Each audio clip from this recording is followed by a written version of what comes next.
Hello दोस्तों, नमस्ते। मैं ओम मीना आप सभी का अपने चैनल ओम मीना इलेक्ट्रिक गुरु में हार्दिक स्वागत करता हूं। दोस्तों, आपको दो वीडियो पहले मिल चुके हैं एसी डीसी में डिफरेंस और वोल्टेज, करंट और रेजिस्टेंस की वैल्यू क्या होती है, डिफरेंस क्या होता है। दोस्तों, उसके बाद चैप्टर बनता है आपका पावर फैक्टर का, और पावर फैक्टर एक इम्पोर्टेंट चैप्टर है। पावर फैक्टर की वैल्यू, पावर फैक्टर से क्वेश्चन आंसर, पावर फैक्टर क्या होता है, डिपेंड कहाँ करता है, कौन से सर्किट में करता है, कैसे करता है, ये सब चीज़ें आज आपको पावर फैक्टर में देखने को मिलेगी। पावर फैक्टर एक्चुअली चीज़ क्या है, कौन से सर्किट में कैसे काम करता है, किस सर्किट में पावर फैक्टर की वैल्यू बढ़ती है, किस सर्किट में पावर फैक्टर की वैल्यू घटती है, यानी राशि लीड और लैग होती है सर्किट के अनुसार। तो दोस्तों, ये सब आज आपको पता चलेगा। लेकिन सबसे पहले आपको पावर फैक्टर समझने से पहले आपको फ्रीक्वेंसी, चक्कर और करंट और वोल्टेज की वैल्यू पता होनी चाहिए। तो दोस्तों, आपको पहले बता दिया। सबसे पहले बात करेंगे फ्रीक्वेंसी की। तो दोस्तों, फ्रीक्वेंसी क्या होती है? विद्युत धारा या अन्य कोई राशि जो एक सेकंड समय में जितने चक्कर पूरी करती है, क्या कहलाती है? फ्रीक्वेंसी कहलाती है। इसका प्रतीक चिन्ह एफ और मात्रक इसका क्या होता है? हर्ट्ज में होता है। अब दोस्तों, भारत में फ्रीक्वेंसी का मान 50 हर्ट्ज निर्धारित किया गया है। ये आपको पहले दो वीडियो में आपको बता चुका हूँ। चक्कर क्या कहते हैं? किसी प्रत्यावर्ती राशि के परिवर्तन के एक पूरे सेट को क्या कहते हैं? चक्कर कहते हैं। ये 360 डिग्री में क्या होता है? पूर्ण होता है। अब दोस्तों, बात करेंगे जब पावर फैक्टर की, तो पावर फैक्टर की वैल्यू के लिए आपको साइन वेव समझना पड़ेगा। साइन वेव आपको पहले एसी डीसी की राशि में बताया था, तो दोबारा आपको बता देते हैं। तो दोस्तों, जिस प्रकार से ये कोई साइन वेव है आपका पास, तो देखिए दोस्तों, यहाँ पे वोल्टेज और करंट दोनों होते हैं। तो साइन वेव की जो वैल्यू होती है वो एक बार प्लस में जाएगी, एक बार माइनस में। तो ये जो भाग है इसका, ये आपका क्या कहलाएगा? एक चक्कर कहलाता है। तो दोस्तों, इसी प्रकार से 50 चक्कर पूरे करते हैं तो फ्रीक्वेंसी अपना क्या कर लेती है? मान पूरा कर लेती है। इस प्रकार से दोस्तों, आप इस प्रकार से देखिए कि चक्कर जो आपका है, इस चक्कर को एक चक्कर माना है। इसी प्रकार से ये दूसरा चक्कर है और ये आपका क्या है? तीसरा चक्कर है। 1 2 3, तो एक सेकंड समय में पूर्ण किए गए चक्कर। तो हमारे भारत के अंदर फ्रीक्वेंसी का मान कितना है? 50। तो वोल्टेज और करंट एक चक्कर पूरा करने के लिए 50 बार प्लस और माइनस के अंदर क्या करेंगे? लगातार गति करेंगे। तो ये प्लस हो गया, माइनस हो गया, तो उसको कहते हैं फ्रीक्वेंसी आपकी। तो फ्रीक्वेंसी की वैल्यू निर्धारित करती है आपकी लोड के ऊपर। लोड इसमें क्या चीज़ है? वोल्टेज और करंट। वोल्टेज और करंट की वैल्यू किस लोड में बराबर होती है, किस लोड में करंट आपका लीड करता है, वोल्टेज आपका क्या रहता है पीछे। तो ये सब चीज़ें आपको आज मिलेगी देखने को। दोस्तों, आपको ये पता होना चाहिए कि इलेक्ट्रॉन क्या होता है, और वोल्टेज, करंट और रेजिस्टेंस की वैल्यू के लिए आपको पता होना चाहिए। तो करंट आपको बताया था कि इलेक्ट्रॉन, और दूसरा क्या है? वोल्टेज क्या है आपका? प्रभावी बल होता है। प्रभावी बल जो क्या करता है? इलेक्ट्रॉनों पर क्या लगाता है? अपनी ताकत या फोर्स लगाता है, तो वो क्या कहलाता है? वोल्टेज कहलाता है। रेजिस्टेंस किसी सर्किट में क्या करता है? बाधा डालता है। तो दोस्तों, ये सब आपको पहले बताया जा चुका है। अब बात करेंगे पावर फैक्टर क्या होता है। तो पावर फैक्टर की बात करेंगे तो दोस्तों, पावर फैक्टर जो आपका होता है, पावर फैक्टर के लिए कहा गया है किसी आरएलसी युक्त परिपथ में V और I में जो फेज अंतर पाया जाता है वो क्या कहलाता है? पावर फैक्टर कहलाता है। और पावर फैक्टर जो आपका कोस फाई की वैल्यू को निर्धारित करता है। कोस फाई, ये कोस फाई क्या है? तो दोस्तों, किसी सर्किट के अंदर मान लो ये सिंगल फेज सप्लाई है। सिंगल फेज सप्लाई के अंदर ये जो 90 डिग्री का अंतर है, ये आपका क्या कहलाता है? कोस फाई कहलाता है। आप दोस्तों, किसी सर्किट के अंदर ये इस प्रकार से भी होगा। तो ये जो फेज अंतर आ रहा है, ये आपका क्या कहलाता है? कोस फाई कहलाता है। अब दोस्तों, आपको एक चीज बता देता हूँ कि सिंगल फेज सप्लाई के अंदर 90 डिग्री का फेज अंतर होता है, और 3 फेज सप्लाई के अंदर 120 डिग्री का फेज अंतर होता है। ये फेज अंतर मतलब है फेज कोण। तो दोस्तों, ये जो हमने आपको बताया कि किसी राशि के अंदर, मान लिया कि वो राशि है, कोई लोड है, इस लोड के अंदर ये आपको बता रहे हैं कि ये फेज कोण का अंतर है। तो देखिए, इसको इस प्रकार से देखिए कि ये कोई फेज कोण है। तो देखिए, इसके अंदर आपकी क्या है? V क्या कर रहा है? लीड कर रहा है, और I आपकी क्या कर रही है? इसमें लैग कर रही है। तो ये जो अंतर आया है, ये आपका क्या कहलाता है? Cos phi. और इसी अंतर पे देखिए, तो दूसरा देखिए, ये जो अंतर है, अब इस राशि के अंदर हम देख लेते हैं कि यहाँ I क्या कर रही है? आपकी लीड कर गई है, और वोल्टेज आपका क्या कर गया है? लैग कर गया है। तो ये जो अंतर है, ये अंतर आपका क्या कहलाता है? Cos phi. और इसी स्थान के ऊपर ये देखिए, तीसरा, ये मान लीजिए कि वोल्टेज के अंदर क्या कर रहा है? लीड कर रहा है। और ये आई क्या कर गई, इसके अंदर लैग कर गई। तो दोस्तों ये जो है आपका है, ये v two I into cos phi वाली वैल्यू कहलाती है आपकी। और ये जो अंतर आएगा यहाँ पर आपका, ये इसके पैरेलल में ले लिया हमने, इसको मैं अब क्या कहूँगा, आई साइन फाई कहूँगा। तो ये एक्टिव पावर कहलाती है आपकी, और ये आपकी क्या कहलाती है, रिएक्टिव पावर कहलाती है। ये आपकी क्या कहलाती है, अपरेंट पावर कहलाती है। दोस्तों इससे पहले हम आपको बताएंगे कि क्या होता है। तो दोस्तों एसी परिपथ में दो प्रकार के अंश होते हैं, एक होता है एक्टिव पावर और एक होता है रिएक्टिव पावर।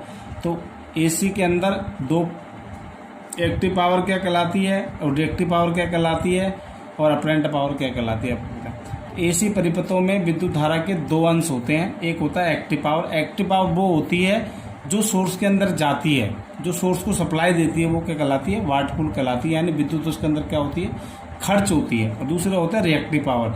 रिएक्टिव पावर दोस्तों काम करती है, आई साइन फाइव में उसको प्रदर्शित करते हैं डायग्राम के अंदर, लेकिन वाटलेस होती है, विद्युत व्यय वो नहीं करती। रिएक्टिव पावर का किसी सर्किट में कोई भी काम नहीं होता है, लेकिन ये सोर्स चलाती रहती है, सर्किट के अंदर ही क्या करती है, घूमती रहती है। तो दोस्तों इसी प्रकार से बात करेंगे कि सिंगल फेज पावर के अंदर P बराबर V इंटू आई इंटू कोस पाई होता है। इसी प्रकार थ्री फेज की यदि बात करें तो P बराबर √3 VI इंटू कोस पाई होता है। तो दोस्तों अब आपको सर्किट समझाता हूँ मैं। दोस्तों यदि मान लिया हमने कोई सर्किट हमारे पास है, इस सर्किट के अंदर देखिए ये आपकी फ्रिक्वेंसी की वैल्यू है। इस फ्रिक्वेंसी के अंदर एक बार क्या हो गया, प्लस हो गया, एक बार क्या हो गया, माइनस हो गया। इसके अंदर V और I दोनों काम कर रहे हैं, ठीक है। किसी सर्किट के अंदर तो फ्रिक्वेंसी का नाम 50 हर्ट्ज है। तो दोस्तों कोई सर्किट बनाता हूँ मैं। इस सर्किट के अंदर ये क्या है आपका, इस सर्किट के अंदर ये क्या है आपका, कोई लैंप है। ये लैंप को हमने किससे जोड़ दिया, स्विच लगा दिया, और यहाँ पे क्या कर दिया, इसको अप्लाई दिया। तो दोस्तों जो धारा का मान है वो इसके अंदर बहेगा, स्विच की हमने बंद कर दिया।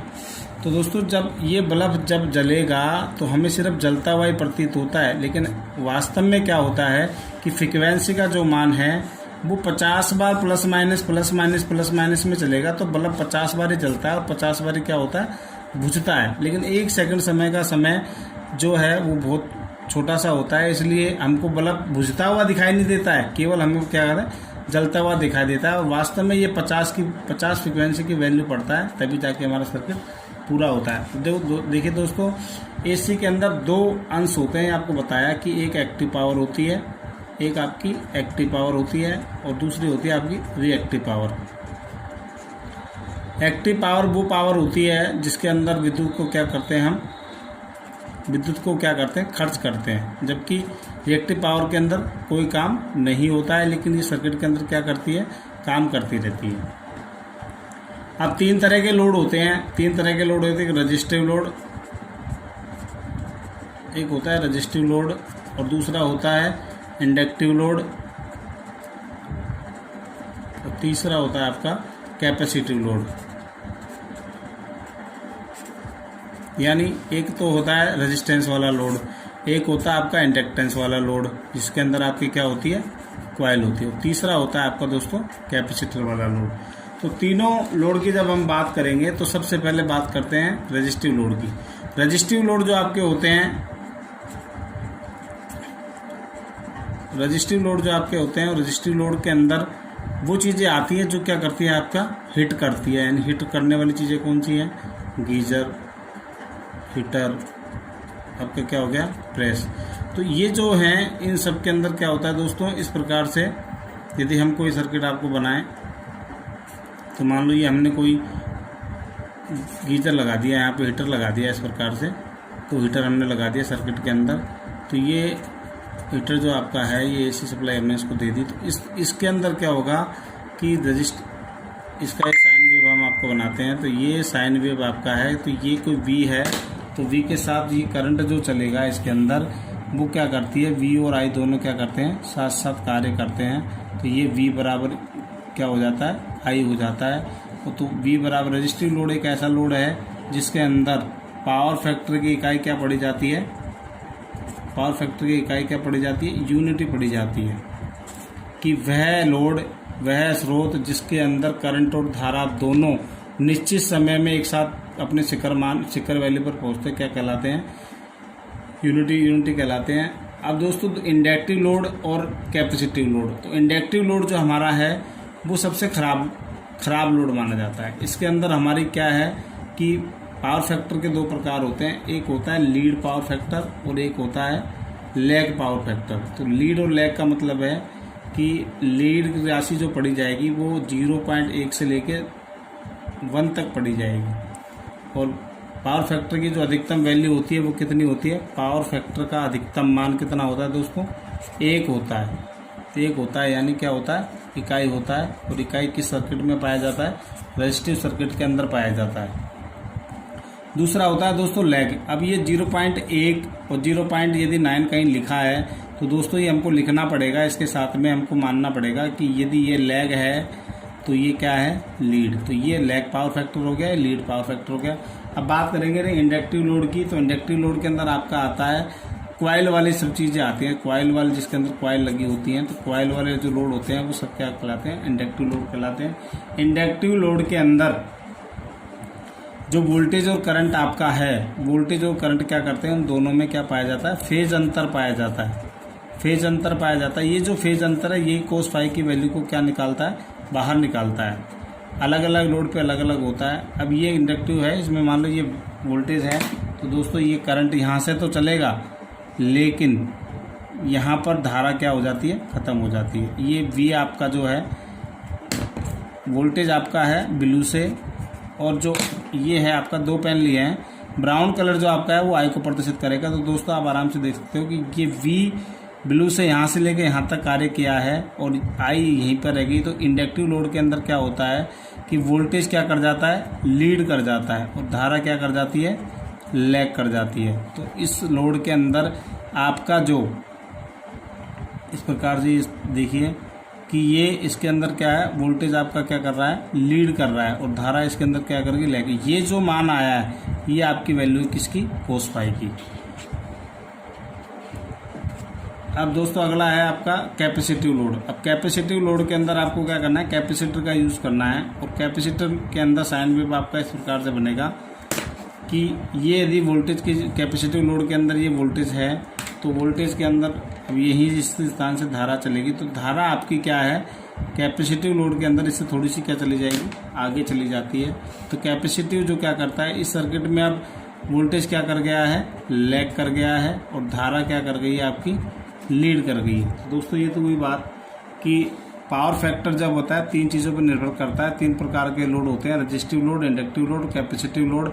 रजिस्टिव लोड के अंदर सबसे अच्छा पावर फैक्टर पाया जाता है, सबसे अच्छे पावर फैक्टर की वैल्यू होती है इकाई यानी 1। रजिस्टिव इंडक्टिव जो लोड होगा, इंडक्टिव लोड सबसे ज़्यादा इंडक्टिव लोड ही पाए जाते हैं इसी में। तो इंडक्टिव लोड में पावर फैक्टर का मान क्या होता है, कम होता है यानी खराब होता है, और जो पावर फैक्टर की वैल्यू होती है वो कैपेसिटिव लोड के अंदर क्या होती है, ज़्यादा होती है। दोस्तों देखो आपको इस प्रकार समझाते हैं कि यदि किसी, ये आपको बता दिया कि यदि किसी सर्किट के अंदर, ये आपको डायग्राम बना के बताया कि एक चक्कर जो आपका है फ्रिक्वेंसी का, ये प्लस और माइनस के अंदर पड़ जाता है। ये 50 बार पड़ेगा तो आपका क्या है, एक चक्कर पूरा होगा। 1 सेकंड समय में 50 चक्कर पूरे करता है, क्योंकि भारत में इसी का मान 50 एजन निर्धारित किया गया। ये एक चक्कर हुआ, यहाँ तक एक चक्कर हुआ, फिर ये दूसरा चक्कर हुआ, फिर इसके बाद ये तीसरा। इस प्रकार दोस्तों ये 50 चक्कर लगाता है तो एक फ्रिक्वेंसी का मान पाए। अब मान लो कोई लोड आपने लगाया है, लोड के अंदर बल्ब लगाया है, तो इस बल्ब के अंदर जब AC विद्युत धारा जाएगी तो 50 बार प्लस में जाएगी, 50 बार माइनस में, लेकिन बल्ब हमें जलता हुआ ही प्रतीत होता है, और वास्तव में बल्ब जलता और बुझता है। दूसरा दोस्तों देखिए, AC में फेज और न्यूट्रल पाए जाते हैं तो फ्रिक्वेंसी का मान 50 Hz होता है। DC में प्लस माइनस पाए जाते हैं, फ्रिक्वेंसी का मान 0 होता है। तो पावर फैक्टर जो है केवल और केवल AC में क्या करता है, काम करता है। यदि रजिस्टिव लोड आपका है और V बराबर इंटू I हो रहा है, तो दोस्तों आपको एक सूत्र बताया था पहले कि पावर बराबर क्या होता है, V इंटू आई। तो V इंटू आई केस में होता है DC में। तो रजिस्टिव लोड जब आपका होगा तो DC में भी पावर फैक्टर पाया जाता है, ये ध्यान रखें। अमूमन ज़्यादातर AC में ही काम आता है, केवल AC में ही पावर फैक्टर काम करता है। अब दोस्तों बात करेंगे, जल्दी से आपको बता देता हूँ, वोल्टेज, करंट और रेजिस्टेंस क्या करते हैं। वोल्टेज क्या करता है, इलेक्ट्रॉनों को धक्का लगाने का काम करता है, धक्का लगाते हैं, फोर्स लगाता है। ये कोई सर्किट है, इस सर्किट के अंदर वोल्टेज जो है धक्का लगाएंगे करंट के, तो करंट अपनी वैल्यू को क्या है, आगे बढ़ाता हुआ ले जाएगा। ठीक है।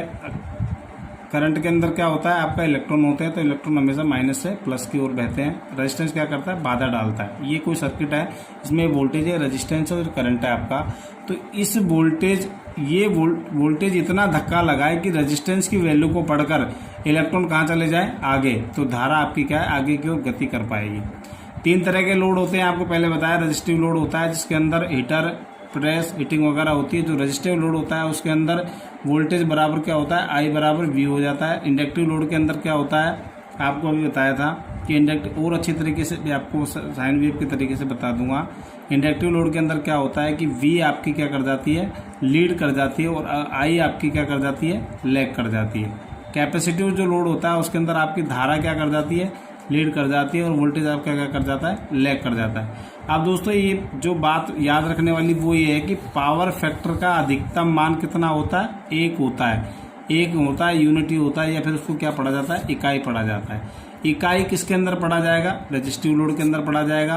क्योंकि जिस वैल्यू के अंदर ऐसा सर्किट जिसमें धारा और वोल्टेज एक साथ अपने निश्चित समय पर निश्चित अंतराल, निश्चित समय पे पहुंचते हो, वो क्या कहलाता है, रजिस्टिव लोड कहलाता है, यूनिटी कहलाता है। इंडक्टिव लोड में क्या होता है, धारा और वोल्टेज में अंतर हो जाता है, तो फेज कोण जो पाया जाता है वो पाया जाता है आपका कोस पाई।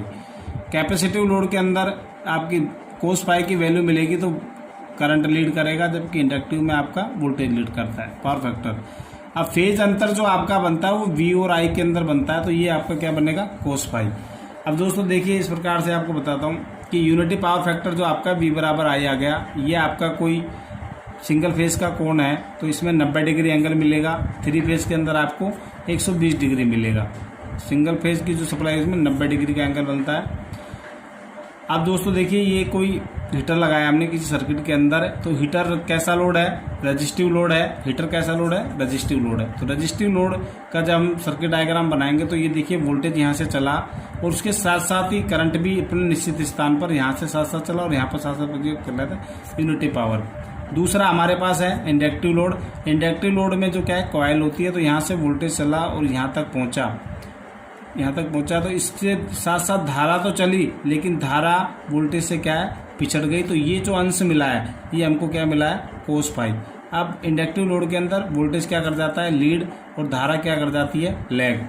ये आपका कैपेसिटिव लोड है। कैपेसिटिव लोड में आपके वोल्टेज और धारा चले, लेकिन वोल्टेज क्या कर जाता है, लैग कर जाता है, और धारा क्या चल जाती है, आगे। तो लीड कराया किसने, धारा ने, और वोल्टेज क्या कर गया, लीड। अब देखिए दोस्तों, तीनों लोड का मैं आपको बता देता हूं अच्छे से कि कैसे रिएक्टिव पावर, रिएक्टिव पावर और अब ये काम करते हैं तीनों। देखिए दोस्तों, रिएक्टिव पावर का ये साइन वेव है कि रिएक्टिव पावर आपका जो है, मैंने बताया कि रिएक्टिव पावर लोड के अंदर कोई काम नहीं करती है। रिएक्टिव पावर जब भी होगी, पावर फैक्टर का मान क्या होगा, कम होगा। तो देखिए दोस्तों, ये प्लस में गया और ये माइनस में गया, फिर ये प्लस में गया और ये माइनस में गया। अब आपको ये 3 साइन वेव मैंने बना रखे हैं, एक रिएक्टिव का बनाया है, एक इंडक्टिव का बनाया है, और एक आपको कैपेसिटिव का बनाया है। तो पहले हमने आपको बताया था कि दोस्तों चक्कर एक परिभाषा है, किसी प्रत्यावर्ती राशि के परिवर्तन के एक पूरे सेट को क्या कहते हैं, चक्कर कहते हैं। ये 360 डिग्री में पूर्ण होता है। तो 360 डिग्री की वैल्यू मैं दोस्तों यहाँ मान के चल रहा हूँ। ये मैंने बनाया साइन वेव। इस साइन वेव में इस स्थान को मैंने प्लस में जब ये गया तो 90 डिग्री मान लिया है, इसको 180 डिग्री मान लिया गया है, इसको 270 और इसको 360। 90 डिग्री का अंतर देके आपको साइन वेव समझाने की कोशिश कर रहा हूँ कि रिएक्टिव पावर जो आपका है, रिएक्टिव पावर के अंदर एक बार प्लस में गया, एक बार माइनस में गया, तो इसमें कभी भी आपका पावर फैक्टर सही नहीं हो सकता, क्योंकि वैल्यू एक बार प्लस में जा रही है, एक बार माइनस में जा रही है। तो टोटल आपका जो रिएक्टिव पावर उसके अंदर पावर फैक्टर की इकाई क्या होगी, कम होगी रिएक्टिव पावर के अंदर। अब दोस्तों ये इंडक्टिव पावर है। अब देखिए इन दोनों से यदि अब इसकी तुलना इससे होगी, अगर रिएक्टिव पावर के साथ में रिएक्टिव लोड के साथ में मैंने इंडक्टिव लोड लगाया, तो देखिए दोस्तों ये ध्यान रखिए कि इसको मैं छिपा लेता हूं। तो इस तरह के देखिए कि रिएक्टिव लोड के अंदर जब वोल्टेज यहां से चला तो वोल्टेज चला किससे, प्लस से, और जबकि इंडक्टिव लोड के अंदर जब वोल्टेज चला तो पहले कहां से चला, माइनस से। ये चला किससे, प्लस से, और ये चला किससे, माइनस से। तो वैल्यू वही हो गई कि एक बार प्लस से हो गया, एक बार माइनस से हो गया। कभी भी आपका पावर फैक्टर ज़्यादा नहीं हो सकता। अब देखिए दोस्तों, ये प्लस में गया तो ये माइनस से जा रहा है, ये अब ये माइनस से कहाँ चला गया, प्लस में, तो ये इसके साथ में किस में आ गया, माइनस में आ गया। अब ये चला गया फिर प्लस में, तो ये किस में आ गया, माइनस में। फिर ये चला गया प्लस में, तो ये लोड किस में आ गया, माइनस में। तो इंडक्टिव, मैंने पहले बताया आपको कि रिएक्टिव लोड, रिएक्टिव जो पावर है आपकी कोई काम नहीं करती है, वो सर्किट के अंदर केवल घूमती रहती है, काम कुछ नहीं करती है। जो खर्च करेगा वो ये चीज़ करेगी, इंडक्टिव लोड।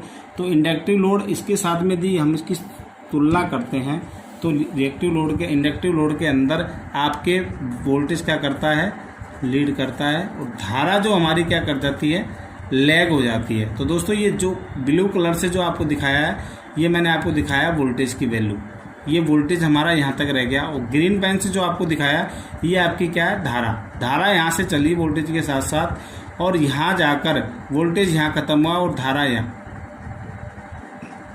तो ये सॉरी दोस्तों, ये जो ब्लू कलर है ये आपका क्या है, आई है, और ग्रीन जो है आपका क्या है, वो है।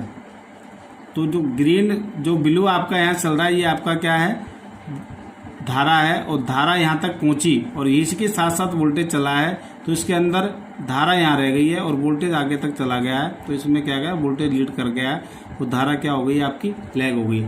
अब इस प्रकार से देखिए दोस्तों कैपेसिटिव में, अब कैपेसिटिव की तुलना करेंगे रिएक्टिव से, क्योंकि जो आपका, आपको एक ट्रायंगल से बताने की कोशिश करता हूँ कि ये जो आपका जो ट्रायंगल है, ये जो आपका ट्रायंगल है दोस्तों, इस ट्रायंगल में देखिए आपको एक ट्रायंगल हम बना लेते हैं इस प्रकार से। इस ट्रायंगल के अंदर दोस्तों ये बताते हैं आपको V इंटू आई इंटू कोस फाई होता है, तो ये आपका क्या कहलाएगा, V इंटू आई इंटू साइन फाई कहलाएगा, और ये आपका कहलाता है V इंटू आई। तो ये आपकी अपरेंट पावर होगी और ये आपकी एक्टिव पावर होगी। एक्टिव पावर के अंदर आपका होगा V इंटू आई इंटू कोस फाई, और ये होगा आपका इंटू साइन फाई। तो इसके अंदर कैपेसिटिव लोड के अंदर आपका क्या है कि जब ये, अब देखिए दोस्तों इससे इसकी तुलना करेंगे, तो ये पहले चला प्लस में, तो ये भी किस में चला, प्लस में। ये आया माइनस में, तो ये भी आया किस में, माइनस में। ये भी प्लस में चला, तो ये भी प्लस में वैल्यू है। ये माइनस में आया, तो इसकी वैल्यू माइनस में है। तो कैपेसिटिव लोड के अंदर क्या कर जाता है, आपका करंट क्या करता है, लीड कर जाता है, और वोल्टेज आपका क्या करता है, लैग करता है। पावर फैक्टर का सूत्र जो पढ़ा जाता है वो पढ़ा जाता है P पावर फैक्टर बराबर V इंटू आई इंटू कोस फाई और V इंटू आई। दोस्तों इस प्रकार से इसके अंदर 3 प्रकार के परिपथ होते हैं, RL परिपथ, RC परिपथ और RLC परिपथ। तो RL परिपथ यदि आपका होगा तो L आपका क्या है, कॉइल है। कॉइल आपके किस में जाएगी, इंडक्टिव लोड में जाएगी। इंडक्टिव लोड में हमेशा क्या करता है, वोल्टेज लीड करता है और करंट क्या कर जाती है, लैग कर जाती है। दूसरा आपका C है, तो C क्या है आपका, कैपेसिटिव। कैपेसिटिव लोड में आपका करंट क्या करेगी, लीड करती है, और वोल्टेज आपका क्या कर जाता है, लैग कर जाता है। तो दोस्तों इस प्रकार से जो भी कैपेसिटिव लोड होगा उसके अंदर क्या है, हमारी धारा लीड करेगी। जो इंडक्टिव लोड होगा इसके अंदर हमारा वोल्टेज लीड करेगा। तो दोस्तों आपको समझ में आया होगा पावर फैक्टर क्या है, बेहतर तरीके से समझाने की कोशिश की है। तो मिलते हैं अगले वीडियो में।